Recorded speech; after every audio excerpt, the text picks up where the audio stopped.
presenting a Bharatiya folklore story from Grumpy Grandpa Pandemonium. Title of the story: The Most Beautiful Hands. Not so long ago, and somewhere nearby, early one morning, three lovely maidens were sitting on the river bank with their feet dipped in the flowing river's cool and clear water. The tiny fish in the river were eating up the dead skin within the crevices of their toes and fingers and foot soles with microbites. This gave the maiden's feet a gentle tickling sensation. The sun was also not too hot, and the weather was pleasant. They were admiring their own beauty in the hand mirrors while enjoying this free pedicure in the lap of nature. All were wealthy and beautiful, and wore lovely gold bangles in their hands and diamond studded rings in their fingers.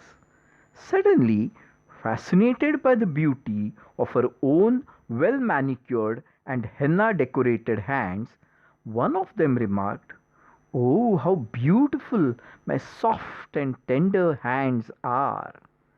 At once, the other maiden responded, "Maybe they are, but definitely not as lovely as mine." At this, the third maiden interjected, "Oh, is that so? In that case, whatever may be the ranking of your hands, undoubtedly my hands are the best. They will win any beauty contest, hands down." This naturally led to a big argument, and it would have escalated into a no holds barred fight when they saw an old woman trudging towards them with the help of a tree branch as a walking stick. "Let us not quarrel," said one of the maidens. "Hey, you old hag!" she rudely called out. "Tell us whose hands are the most beautiful amongst us." But the old woman said instead, "I will definitely tell you, but first please give me some water to drink. I am very tired and thirsty." Hearing this, the three maidens at once retorted almost together, "What nonsense! You impudent old hag! You have the temerity to ask us to fetch water for you? Are we your handmaidens to attend to your whims and demands? Don't we have better things to do than to serve an old hag food and drink, and God knows what else next? Don't you see from our robes that we come from a rich family? Let it be. We were fools to ask this ugly old hag to judge our hands. After all, has she even looked at her own reflection in the river, let alone in a mirror which she can ill afford? How can she even comprehend what beauty is?" With such insulting, mocking words, the three maidens started giggling and laughing, feeling very proud of themselves for the manner in which they had ridiculed and humiliated the old lady and put her in her proper place. The old woman said nothing, and heaving a tired sigh, just sat below a banyan tree near the river bank. Just then, coming up the river steps, they saw the village washerwoman. She had a big bundle of washed clothes on her head and a heavy jar of water on her shoulder and another water filled pot balanced on her waist. Seeing the tired old woman, she at once went near her and poured her water to drink from her jar. Quenching her thirst, the washerwoman then washed the old woman's face and hands and feet with the cool river water from her pot. She then took out from a small pouch tied around her waist her morning breakfast tiffin. Though it was just a simple pickle and bhakri, she cajolingly offered it to the old woman, who at once ate up the entire contents hungrily. Having finished eating, the old woman took the washerwoman's hands in her own hands and looked at them lovingly. The washerwoman's hands were coarse with countless chores and washings and grindings.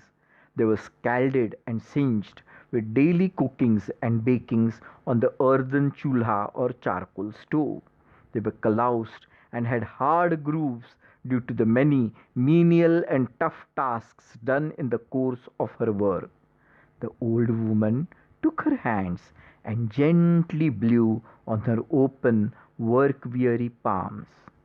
The three maidens were curiously observing this drama when all of a sudden one of them shouted, "Oh my God, look at her hands!"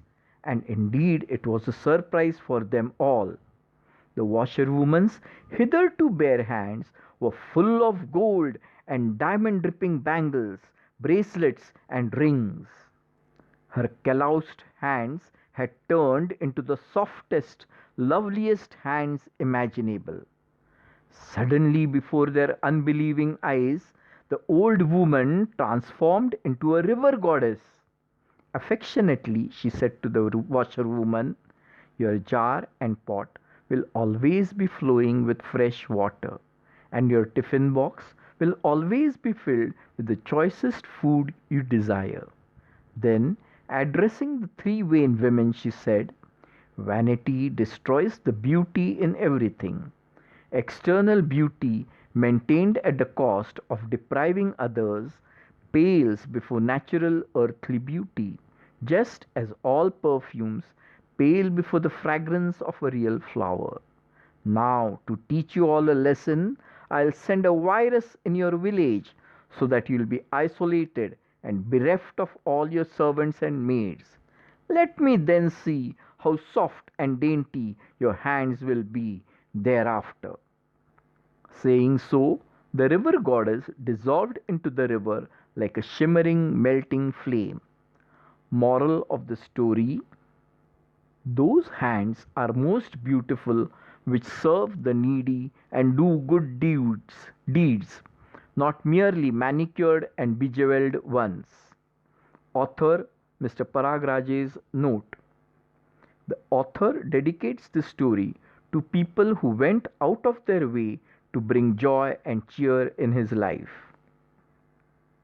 Meena and Sunanda Sindhkar, Manav, Namrata and Mahesh Rajani, Dr. Subodh Vasant Pradhan, singer Abhijit Ghoshal, Paresh Kulkarni.